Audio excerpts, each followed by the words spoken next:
I remember the story of Helen. She was 6 years of age, and she was playing the piano, and unbeknown to her parents, she overheard them say, "Oh, Helen is so clumsy. She'll never be able to play the piano well." So ever thereafter, whenever Helen played the piano, she played clumsily to prove to the world that what her parents said about her was true. When she grew up and she was 13 and 14, she always played clumsily to prove to the world that what her parents said were true. Not only that, when she used her fingers to sew and to cook, she was clumsy to prove to the world that what her parents said about her was true. I said to her, "My dear child, you can't be held responsible for the actions of other people, even if they be your parents. Your parents probably meant that you were clumsy at that time. You weren't thinking of your piano playing. They didn't meant to think that you were clumsy forever." Yes. She got the message, so she removed that little scar within her, because a year later, she played better. 90% of the men and women alive today have an image of themselves as distorted as the reflection in a fun house mirror. Since they see themselves as distorted and warped, they act that way. The first and basic truth of cybernetics, the one you must learn in order to unlock the door to a better life, is image is all.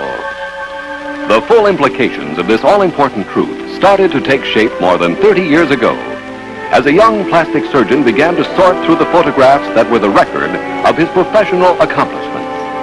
By giving his patients a new face, he often found he had given them a new self-image. It was no longer necessary for them to hate themselves and to believe everyone else hated them too. But always, there were a few puzzling exceptions. Girls made beautiful again, men saved from ugliness, with no change in their personality. It was then Dr. Maltz began to be fully aware of the implications of self-image.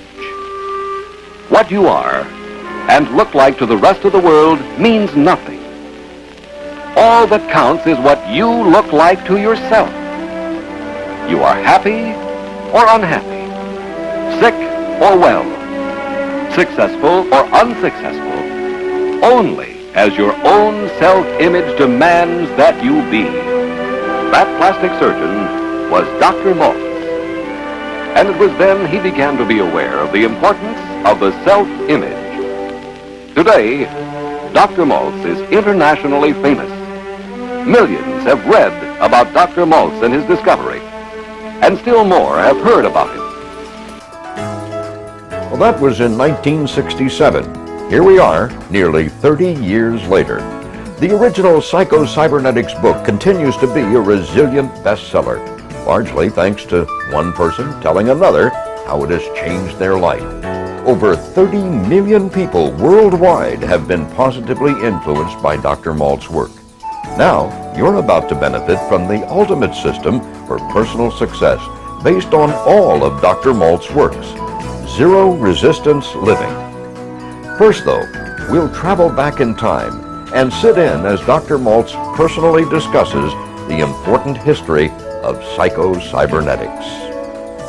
Why is self-image so important? The self-image sets the boundaries of human accomplishment. It is the key to your personality, to your behavior, to your character. Enlarge the scope of your self-image through confidence, and you enlarge the scope of what you can do in this world to reach self-fulfillment. Most people have an idea that they are either born to succeed or born to fail, that they're happiness prone or unhappiness prone. That is not true. Many years ago, a beautiful young girl of 18, Anna by name, came to my office. She was in an auto accident. Her left cheek was disfigured. I gave her back her beauty. She looked into the mirror and said, "I don't see any difference." I showed her the pictures taken immediately after the accident, showing her scar. She looked at the pictures, then into the mirror, and finally said, "Well, I see a difference, but I don't feel any different." I probed into her background, into her past, and ascertained that 2 years before the accident, she was engaged to a young man who suddenly ran off and married someone else. That left her with hurt feelings, with feelings of depression, resentment, that she was nobody. In other words, she had an inner scar long before she had the scar on her face. I said to her, "My dear child, you can't be held responsible for the actions of someone else." She got the message. A year later, she married another man. It suddenly dawned on me then that as a plastic surgeon, it might be a wonderful idea if I could write a book for the 90% of the people all the world over who have normal faces but some inner emotional scar, write a book for them to show them how they could be their own plastic surgeon and remove the scar within them that they put there, remove it like Anna did. And so I wrote the book Psycho-Cybernetics. What does psycho-cybernetics mean? Well, cybernetics comes from the Greek word which means a helmsman, a man who steers a ship to port. And psycho-cybernetics means steering your mind to a productive, useful goal so that you too can reach port. And what is your port? Peace of mind. My friend Salvador Dali, the famous Spanish painter, gave me a painting of his concept of psycho-cybernetics. In the center of this painting is a world divided in two parts. The left is a world in shadow from frustration. Here you have man's image shrunken to the size of a small potato, moving away from reality, from the world, towards the black angel of destruction. Below you see a ship without any sails, about to capsize in the rough seas of frustration. The other half of man's inner world is a world of sunlight through confidence. Here man's image is 10 feet tall, and he's walking towards the sun. A swallow is flying toward the sun. Below, you see a ship in calm waters about to reach port. And what is this port? Peace of mind. And so we, as individuals, must realize that we have two worlds within us. A world in shadow from frustration and a world in sunlight from confidence.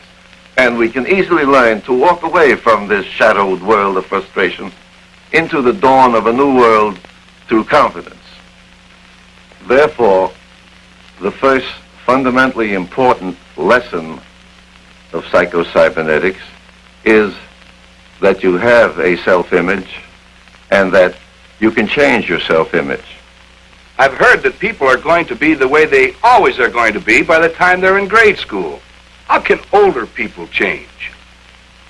Age doesn't mean anything, because at any age, if you learn that negative feelings make your image shrink to the size of a small potato, and if you learn to turn your back on the failures of the past and concentrate on the confidence of yesterday and use that confidence today, now, N-O-W, in your present undertaking, you will learn how to succeed in life. There are 11 other lessons or steps, and the second one is that you have a success mechanism within you, a self-servo mechanism that will steer your mind to a productive goal if you will let it. For example, when I want to pick up this pen, I pick it up successfully without effort. But as a child, I zigzagged many, many times before I knew how to do it successfully. I forgot the failures, and as a child, I just remembered the past successes and use it now as an adult. In the same way, you could learn to pick up success and happiness by forgetting your past. If in a present undertaking you want to achieve a goal, you call upon your past experiences, the sum total of which is in a tiny electronic computer, a tiny tape recorder in your midbrain. If you call upon your past successes, you succeed. If, on the other hand, you call upon your past failures, you fail even before you start, simply because you cannot think positively with negative feelings